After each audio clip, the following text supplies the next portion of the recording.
Continuamos entonces con la exposición de la confesión de fe en este capítulo que trata sobre la iglesia. Ahora, del párrafo número 1 al párrafo número 4 que expusimos en las dos últimas clases que estuvimos en la escuela dominical, vimos que allí se trató la iglesia universal, la iglesia verdadera, la iglesia en su sentido de todos los tiempos, todos los creyentes que el Padre, todos aquellos que el Padre eligió y se los ha dado como regalo al Hijo. Y estuvimos viendo la iglesia en ese sentido universal, la iglesia verdadera en ese sentido universal. Y en los últimos párrafos concluimos con esa iglesia teniendo a Cristo como su cabeza, quien la dirige, quien la conforma, quien la edifica, quien la ganó, y quien finalmente establece la iglesia y el orden y ejerce su gobierno para su iglesia siendo suya, siendo su cuerpo. Eso lo vimos vimos muchísimos temas en estos 4 párrafos sobre la iglesia en ese sentido universal, pero a partir del párrafo 5 empieza a tratar ya la iglesia local, cómo se expresa esa iglesia de Cristo universal, de los verdaderos creyentes de todos los tiempos, pero en su manifestación visible, palpable, por decirlo de alguna manera, en la iglesia local. Y después de haber dado en el párrafo número 4, de haber mostrado cómo Cristo ha investido la autoridad, el gobierno, el orden de su iglesia, la confesión pasa a mostrar cómo Cristo ejerce entonces todo esto que es potestativo de Él como cabeza, específicamente en la manifestación visible de la iglesia verdadera, que son las iglesias locales, la iglesia local, la congregación, la asamblea de los santos que están unidos y que se reúnen juntos en la iglesia local. Esto es lo que a partir del párrafo 5 entonces empieza a tratar la confesión de fe. Y vamos a hablar acerca de esa iglesia local y vamos a ver en el párrafo número 5, vamos a ver el origen. Y el párrafo 5 dice así. Leo el párrafo 5 entonces de este capítulo sobre la iglesia. Dice: en el ejercicio de este poder que le ha sido confiado, el Señor Jesús, a través del ministerio de su palabra y por su espíritu, llama a sí mismo del mundo a aquellos que le han sido dados por su Padre, para que anden delante de Él en todos los caminos de la obediencia que Él les prescribe en su palabra. Pero miren esta parte del párrafo: a los así llamados les ordena andar juntos en congregaciones concretas o iglesias para su edificación mutua y la debida observancia del culto público que Él requiere de ellos en el mundo. Entonces, aunque la primera parte nosotros podríamos decir que es una repetición de lo que ya vimos en los párrafos anteriores, especialmente el 3 y el 4, que Cristo es el que llama a los elegidos que hacen parte de la iglesia, el que edifica la iglesia, el que fundamenta la iglesia a través de la labor que desempeñaron los apóstoles por medio de su bendita palabra, la acción del Espíritu Santo, el gobierno de Cristo a través de los oficiales que Él ha establecido. Esto de manera general, hablando de la iglesia universal, ahora lo especifica en la manifestación visible de esa iglesia verdadera que es la iglesia local.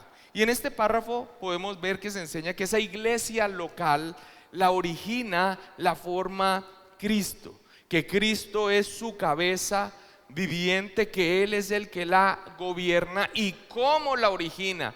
¿Cómo la forma? Mediante su poder salvador y mediante esa autoridad que Él tiene para ello.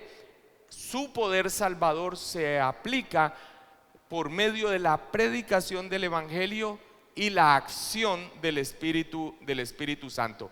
Cristo es entonces el que origina, forma la iglesia local, fundamentado sobre su obra redentora. Entonces vamos a dividir y a estudiar cada parte de este párrafo.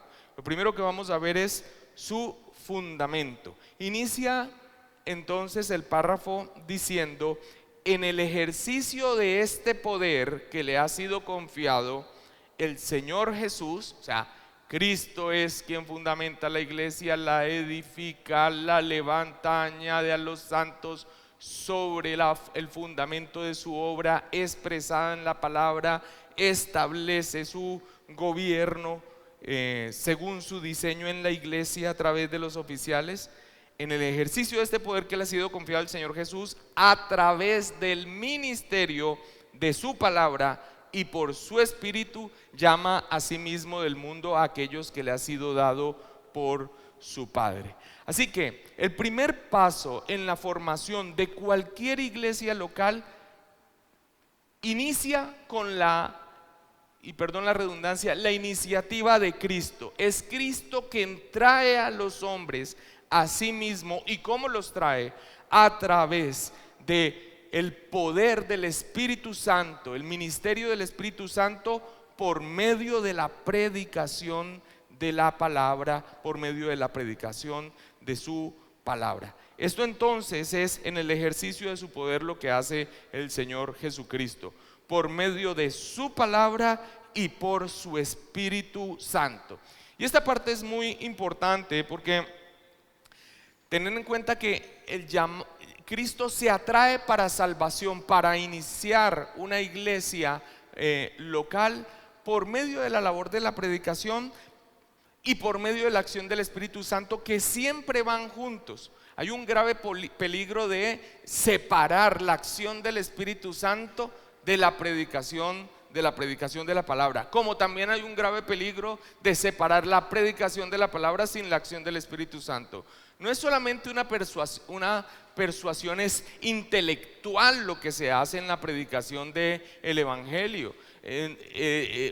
La sola predicación a través del entendimiento intelectual no saca a nadie de su estado de muerte, pero siempre debe estar presente la predicación del Evangelio, y Dios soberanamente, aquellos que le ha dado a su Hijo por el ministerio del Espíritu Santo, obra conjuntamente, obrando ese acto maravilloso y milagroso de sacar de ese estado de postración, de muerte, de ceguera, de incapacidad, en compañía con la predicación de el Evangelio, para añadir, para atraerse a sí mismo aquellos que el Padre le dio desde la eternidad. Es a través del ministerio de la predicación de la palabra, con el poder regenerador del Espíritu Santo obrando sobre aquellos que el Padre le dio a Cristo. Juan 20:16 dice: también tengo otras ovejas que no son de este redil, aquellas también debo traer. ¿Quién es el que lo hace? Cristo. ¿Cómo lo hace? A través de los medios que ya mencioné. Y oirán mi voz, y habrá un rebaño y un pastor. Juan 10:27 dice: mis ovejas oyen mi voz y yo las conozco, en un sentido de pertenencia y de amor desde la eternidad, pero que en un momento específico a aquellos que Dios ha escogido para derramar su gracia son unidos entonces a Cristo mediante la predicación de la palabra y mediante el obrar del Espíritu Santo. Oyen la voz de Cristo, oyen la predicación del Evangelio y vendrán a Él cuando el Espíritu Santo obra en ellos. Juan 17:2 dice: como les has dado poder sobre toda carne, para que dé vida eterna a todos los que le diste. Cristo entonces es el que origina su iglesia. Cristo entonces es el que forma su iglesia y lo hace por medio de su palabra y su poder, aquellos que el Padre le dio. Y en Juan 17:6 dice: he manifestado tu nombre, hablando del Señor Jesús, a los hombres que del mundo me diste. Tuyos eran y me los diste y han guardado tu palabra. Así que En esta primera parte del párrafo número 5 vemos cómo Cristo es quien origina esa iglesia local mediante su poder salvador, su obra redentora aplicada a quienes el Padre le dio. ¿Cómo? Mediante la predicación de la palabra, el obrar del Espíritu Santo en aquellos que el Padre le dio. El párrafo continúa diciendo el ¿para qué? ¿Para qué Cristo entonces se atrae a sí mismo a los suyos? Y como lo vamos a ver más adelante, uniéndolos a una iglesia local.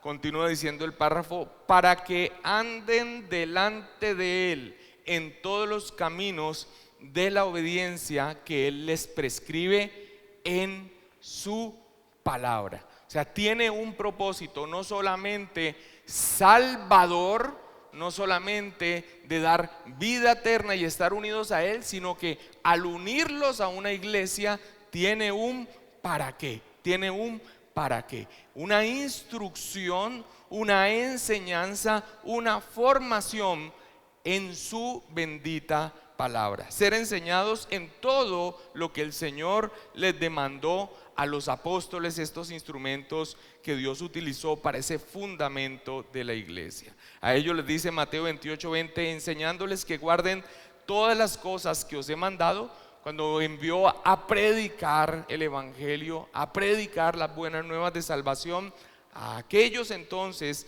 que el Señor añadiría, este es el propósito. Después entonces de predicar, y si el Espíritu Santo ha obrado, este es el propósito, enseñándoles que guarden todas las cosas que os he mandado, y aquí yo estoy con vosotros todos los días hasta el fin del mundo, hasta el fin del mundo.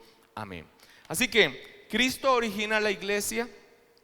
Cristo es el que se atrae a sí mismo los que el Padre le dio sobre la base de su obra redentora, y lo hace a través de la predicación de la palabra y el Espíritu Santo, el poder del Espíritu Santo obrando en aquellas personas para que les resplandezca el evangelio y vengan a Cristo en arrepentimiento y fe. Y de allí que con un propósito también para esas vidas, para que caminen en la obediencia del Señor que está establecida en su bendita palabra.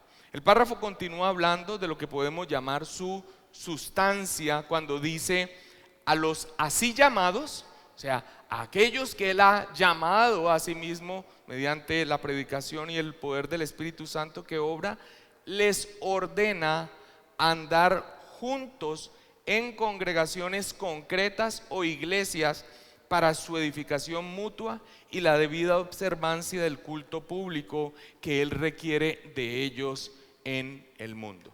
¿Cómo? Y viene esta pregunta: ¿cómo se puede cumplir ese mandato que el Señor establece? Ya en gloria les dice: id y haced discípulos, enseñándoles, bautizándolos. ¿Cómo podemos nosotros entonces que esos que son llamados sean instruidos, sean enseñados, para que anden conforme a lo que Él ha establecido en su palabra, su voluntad para aquellos que Él ha unido a sí mismo? ¿Cómo pueden ser entonces enseñados los discípulos en cumplir lo que Él demandó? Es a través de iglesias locales con aquellos que Dios ha establecido y por los cuales Él administra su gobierno y su enseñanza, que fue lo que vimos en los párrafos anteriores: pastores, maestros en las iglesias locales. Y esta parte es muy importante porque vivimos tiempos en donde hay personas que se profesan creyentes, que se profesan cristianas, pero no se congregan, no están en ninguna iglesia local, no pertenecen a ninguna iglesia local. Y alguien podría decir: sí, pero pues son instruidos directamente por su palabra. Pero eso es ver el resto de su palabra en algo que es imposible. ¿Cómo va a poder ser instruido para tener una comunión, para estar bajo una disciplina, una formación, una guía, un pastoreo en algo que Cristo mismo ha establecido que es la iglesia? Y eso es muy frecuente verlo hoy en día. Es más, vemos una animadversión en muchos a pertenecer a una iglesia local. Y eso transmitido inclusive en otros errores. Dicen, es que no se debería reunirse en un local, en un templo. La Biblia habla de casas, deberíamos estar sentados en la sala de la casa y hablando entre nosotros y compartiéndonos entre nosotros, perdiendo de vista todo el resto de lo que la palabra del Señor da, del gobierno de Cristo, de la institución en la iglesia, de pastores, de obispos, de presbíteros. Todo esto es sinónimo para un gobierno de la iglesia, para instrucción de la iglesia en una unidad. Entonces nosotros vemos este degeneramiento en el entendimiento de la obra salvadora de Cristo sobre las personas. Soy salvo, hay un para qué, y ese para qué también se cumple y no se puede cumplir de otra manera que no sea unido a una iglesia local. Y aquí ya viene otro asunto, y es, no, pero yo asisto a esta iglesia. Sí, pero en ocasiones a mí me gusta ir a esta otra que ahí me parece bien y me gusta el mensaje que dan, pero me gusta también ir ocasionalmente a esta otra iglesia. Y viene el asunto de pertenencia realmente, de ser parte de una congregación en una iglesia local. Y por lo general viene entonces el clásico de muéstreme en un versículo donde se enseña tal cosa como de ser parte de una iglesia, de la membresía de la iglesia. ¿En dónde? Mira nada más en un aspecto como la disciplina eclesiástica, cómo se necesita saber quiénes hacen parte de la iglesia, que haya establecido una iglesia local para poder aplicar estas cosas que Cristo mismo establece para los suyos. Mateo 18, versículo 15 al 20 dice el Señor Jesús: por tanto, si tu hermano peca contra ti, ve y repréndele estando tú y él solos. Si te oyere, has ganado a tu hermano, mas si no te oyere, toma aún contigo a uno o dos, para que en boca de 2 o 3 testigos conste toda palabra. Si no los oyere a ellos, dilo a la iglesia. Ahora la pregunta es, ¿a cuál iglesia? ¿A cuál iglesia se le va a decir? ¿Cómo se va a establecer, cómo se va a llevar a cabo entonces este proceso de disciplina eclesiástica que el mismo Señor ha establecido? Y si no oyere a la iglesia, ¿a cuál iglesia? ¿A cuál iglesia si no pertenece a ninguna? ¿A cuál iglesia si la misma iglesia no sabe cuáles son sus miembros y quiénes no? ¿Quién es una persona que está asistiendo, un simpatizante, alguien que le gusta, que ocasionalmente viene aquí o que va allá o que vaya? ¿Cómo se puede ejercer esto que el Señor ha establecido para su iglesia dentro de una de las marcas distintivas de una iglesia verdadera, como ya lo vimos también? ¿Cómo se puede llevar esto a cabo? Tenle por gentil y publicano. Y bueno, termina el Señor Jesucristo dando su instrucción sobre este proceso de disciplina eclesiástica. De cierto os digo que todo lo que atéis en la tierra será atado en el cielo, todo lo que desatéis en la tierra será desatado en el cielo. O sea, la autoridad de la iglesia local, lo que la iglesia ejerce es porque ya en el cielo mismo, en el gobierno de Cristo ha sucedido. Otra vez os digo que si 2 de vosotros se pusieren de acuerdo en la tierra, en este proceso de disciplina eclesiástica, acerca de cualquier cosa que pidieren, les será hecho por mi Padre que está en los cielos. Porque donde están 2 o 3 congregados en mi nombre, allí estoy yo en medio de ellos. ¿Cuál iglesia?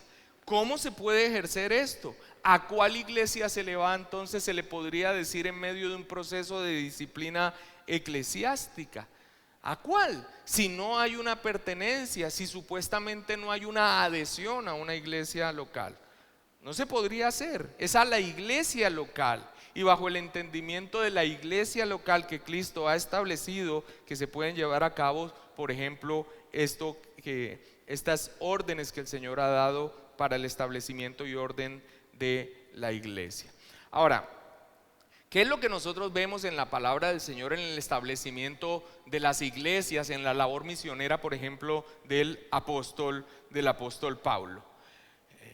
Nosotros vemos ese deseo y esa necesidad y ese afán del apóstol Pablo, no solamente de predicar el evangelio y que las personas sean salvas por medio de la predicación y del obrar del Espíritu Santo, sino de que esas personas sean añadidas a una iglesia local. Y vemos nosotros en el apóstol Pablo esa necesidad de que se estructure esa iglesia conforme al diseño de Cristo. En Hechos 14:23 dice: y constituyeron ancianos en cada iglesia, y habiendo orado con ayunos los encomendaron al Señor en quien habían creído.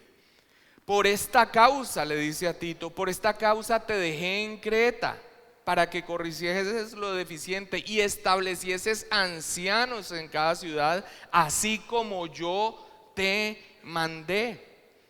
Y en 1 Timoteo 5:17 dice: los ancianos que gobiernan bien sean tenidos por dignos de doble honor, mayormente los que trabajan en predicar y enseñar. Así que ese concepto de yo soy cristiano, pero no pertenezco a una iglesia local, no pertenezco a una asamblea de santos que se congregan para adorar a Cristo bajo un gobierno establecido por Cristo, de aquellos que administran su autoridad, oficiales de la iglesia, ancianos, pastores. Ese concepto de yo soy cristiano pero libremente y sin pertenecer a una iglesia tiene que borrar el resto de las escrituras, lo que nosotros encontramos en la palabra del Señor en el Nuevo Testamento, cuando se está hablando de la institución, la formación, el gobierno, el orden, para que caminen en lo que el Señor ha establecido para los que ha redimido, en toda obediencia a lo que está prescrito en su palabra. Tienen que simplemente cerrar los ojos a todo el contexto del Nuevo Testamento. ¿Cuál es la labor de pastores y maestros? ¿Cuál es la labor de esos pastores y maestros? 1 Timoteo dice que son aptos para enseñar. Ok, pero una persona podría aprender por sí sola. Es verdad y es necesario que lo haga. Pero vuelvo e insisto, eso es simplemente tomar ciertos aspectos que se ven en la escritura y por negligencia y por su prejuicio sacar de allí algo que es una conclusión errónea en la que ya ha llegado. Yo puedo ser creyente simplemente sin pertenecer a una iglesia local. ¿Y el resto de lo que dice la escritura?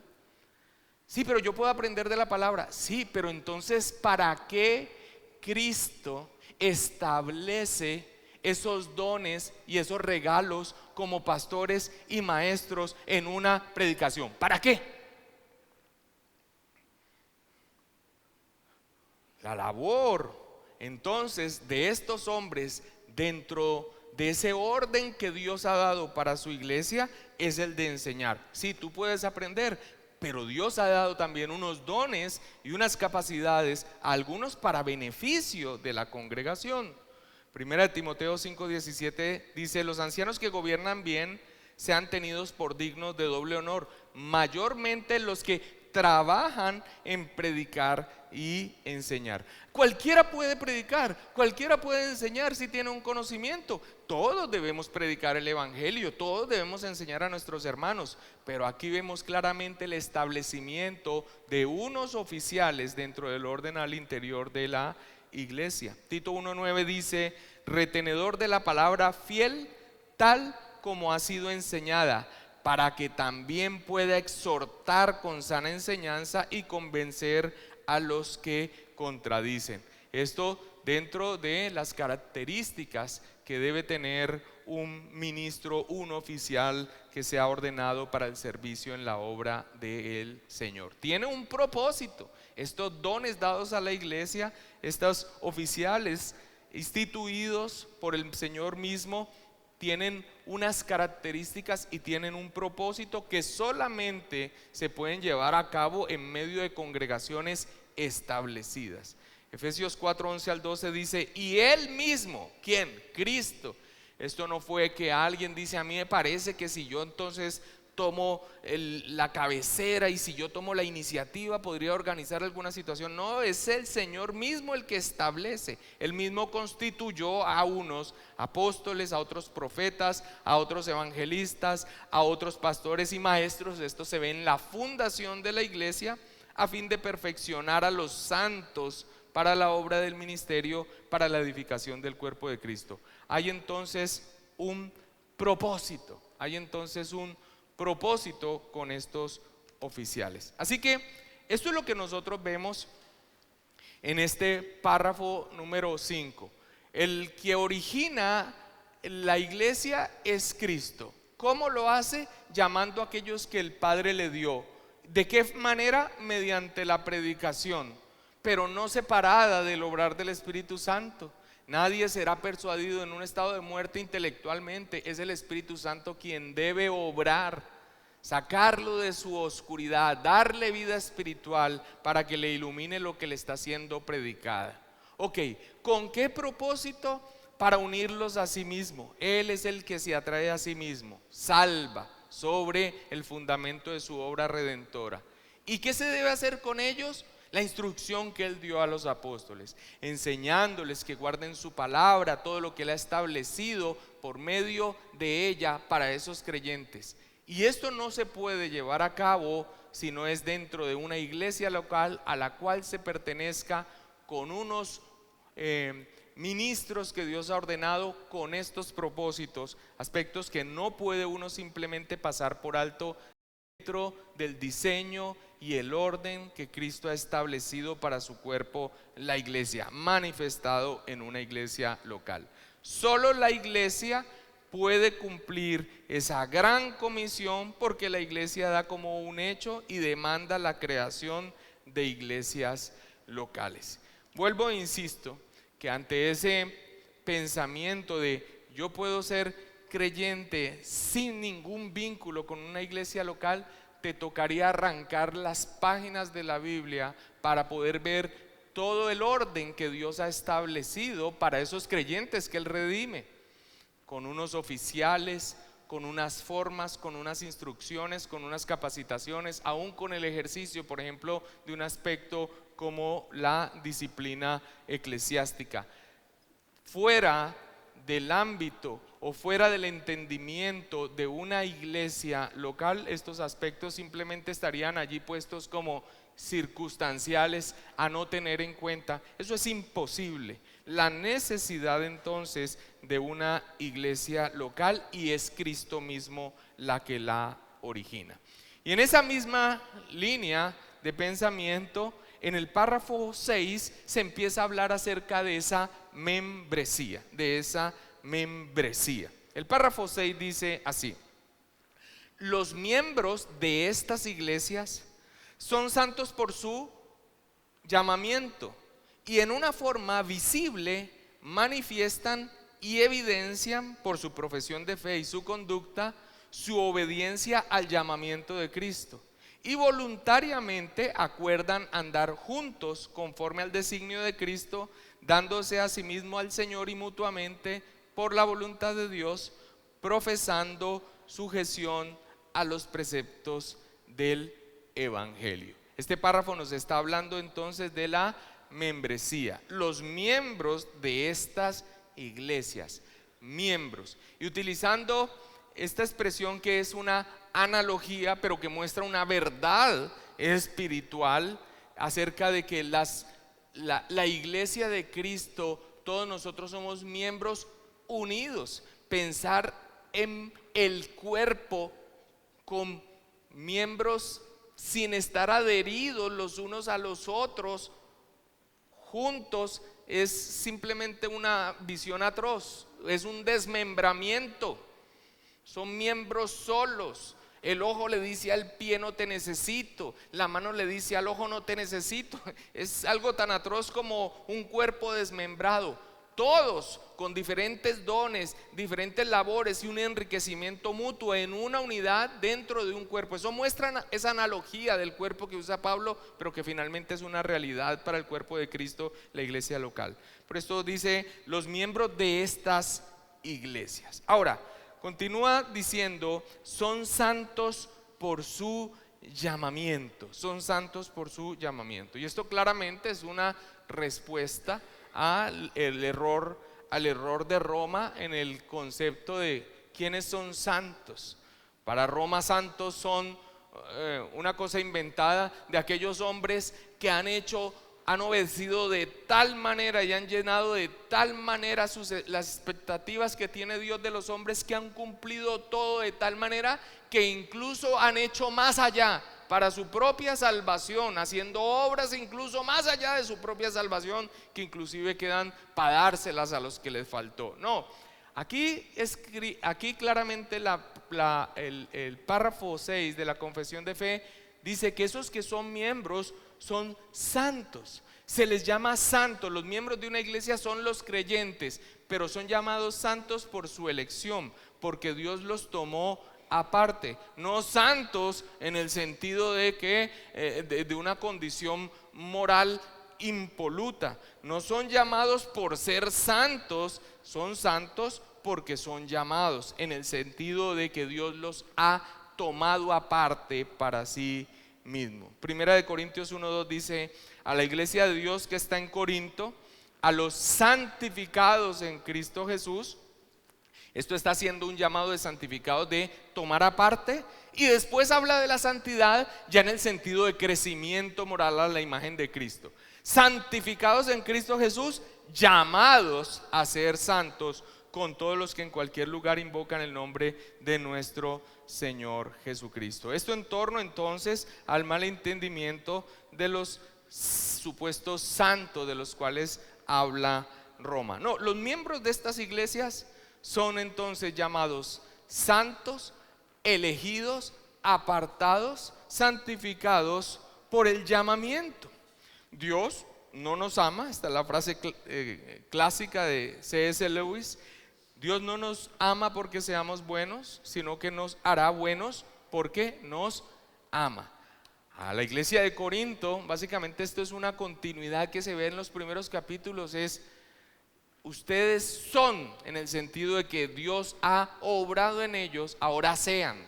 Ustedes han sido tomados aparte, ustedes han sido elegidos, Dios los ha tomado a ustedes en un sentido de tomar aparte, son su pertenencia, y después ahora sean. Ustedes santifíquense, vivan una vida de santidad por medio de su palabra, del obrar del Espíritu Santo. Ahí se inicia entonces este párrafo y continúa diciendo acerca de esos santos por su elección.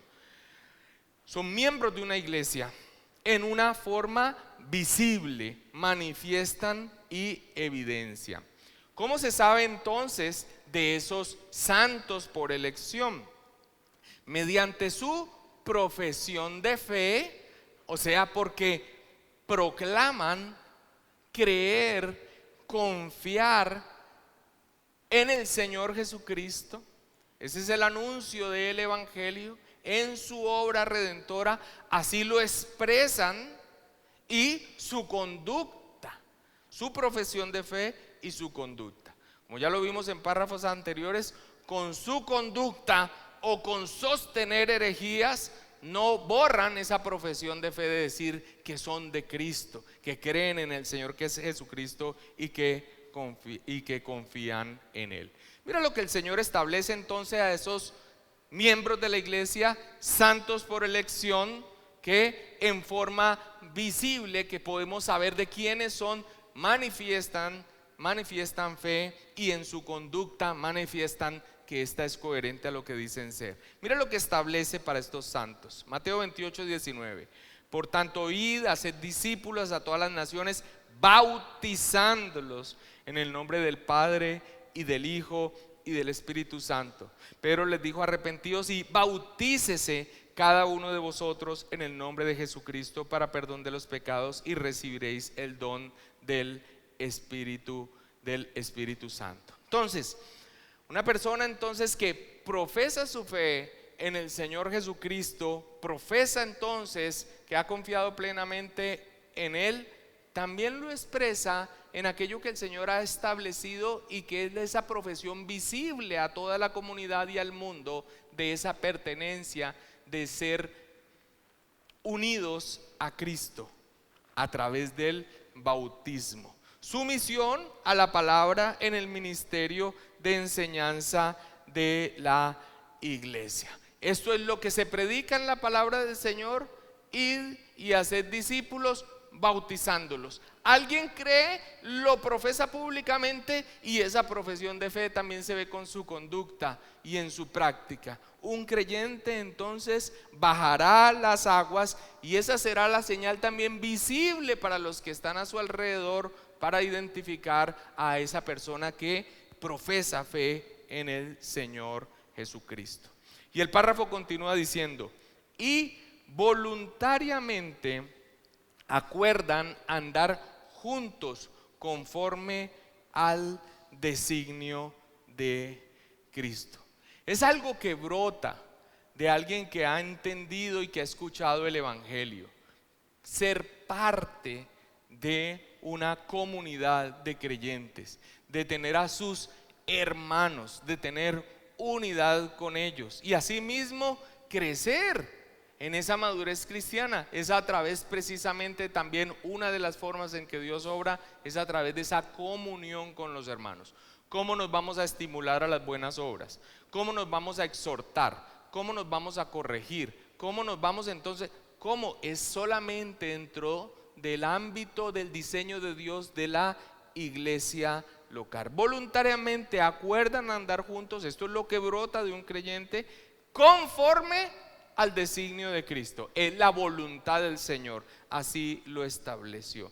Hechos 2:42 dice: y perseveraban en la doctrina de los apóstoles, en la comunión, en la unión que ellos tenían unos con otros, en el partimiento del pan y en las oraciones. Así que la iglesia es una comunidad sagrada, no un club de entrada y salida libre. No es algo en donde yo voy y estoy y muy chévere, y después voy a otra parte, estoy y muy chévere. Pero a mí me gusta más bien así.